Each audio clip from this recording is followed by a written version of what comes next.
I've heard my friends talking about Web3 the other day, and I was like, what's this all about? What are they talking about? Then I googled it only to get more confused.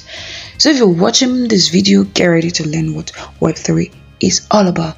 Hey guys, my name is Shallybuilds, a writer in Web3 and researcher on DeFi protocols with over 2 years of experience.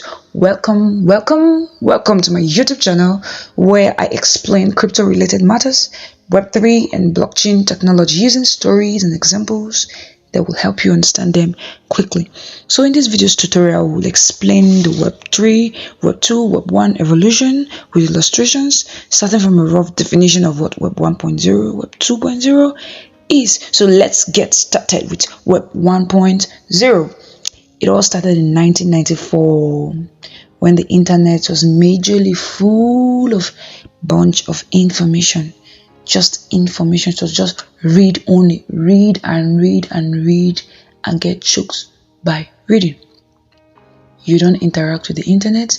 You don't give your information. You don't make conversations. Nobody asked for your opinions. All you have to do is just read. Just like the Wikipedia. In the Wikipedia section, there's no comment section below. There's no comment box so that you can leave your comment below. Nothing as such. It's just to read information, read up about things, read up about events, about people, and that's all. But that was not the original intent for the internet.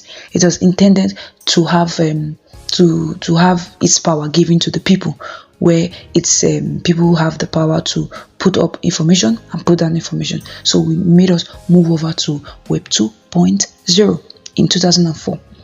This one was a major event that happened on the net that resulted to an increased interactivity between humans and the internet. It was like the read and write. You make you write to the internet and the internet replies you. You write to the internet, it replies to us, reading and then writing. And examples of such is like the search engine, like the Google. You make your searches, then the Google algorithm routes for answers and returns to you. We have our social media platforms like the Facebook. Oh, you feel you are the one writing? No, it's the Facebook algorithm writing. When you write and you type send, it's the Facebook algorithm working underneath back end, not you.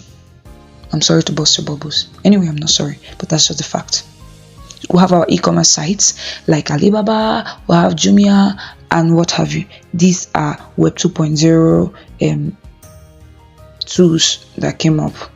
And funny enough, a major chunk of the world is still in Web 2.0. Just a little percentage has moved over to Web 3.0 and gradually. So if you get to onboard yourself at this early stage, I believe you'll be an early bird that will take advantage of it, So this is the age of advertisements. People are making advertisements up and down. Organizations are making advertisements up and down. You see this ad pop up here, You just made a search on how to get a canvas, and then you go to YouTube, you see an ad on canvas, and you're like, what?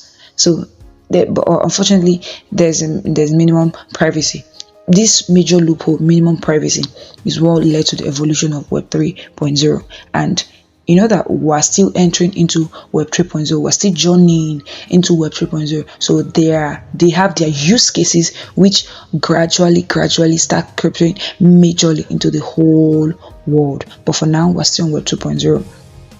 So the final bus stop, Web 3.0, is the latest evolution of the internet that makes use of blockchain. What's blockchain? If you check my previous videos, I explain what blockchain is in details. It's a chain of blocks, and in each block is contained certain amount of data. Data is transaction in the blockchain dictionary.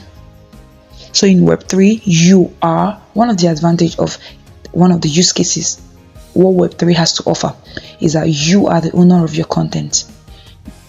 Google can decide to close down your Facebook account, but in Web3, no, you have the rights to either put up your data or you put it down. That's your choice. Nobody questions you for that. Nobody queries you for that. Another use case of Web 3.0, one of the major importance and one of the things it brings, one of the major point it brings to the table is that there will be no CEOs of organization. You know, when you talk about Facebook, you remember Mark Zuckerberg. When you talk about Google, you remember others. When you talk about this, you remember this. When you talk about, but once it comes to Web3, we don't care about the founder. Nobody cares a shit. Nobody gives a damn about the founder. All we know is the shareholders. So there are no CEOs, no board of directors, no stakeholders. All we have are the shareholders. The shareholders are those people that bought a token. We'll still talk about this later in the next videos.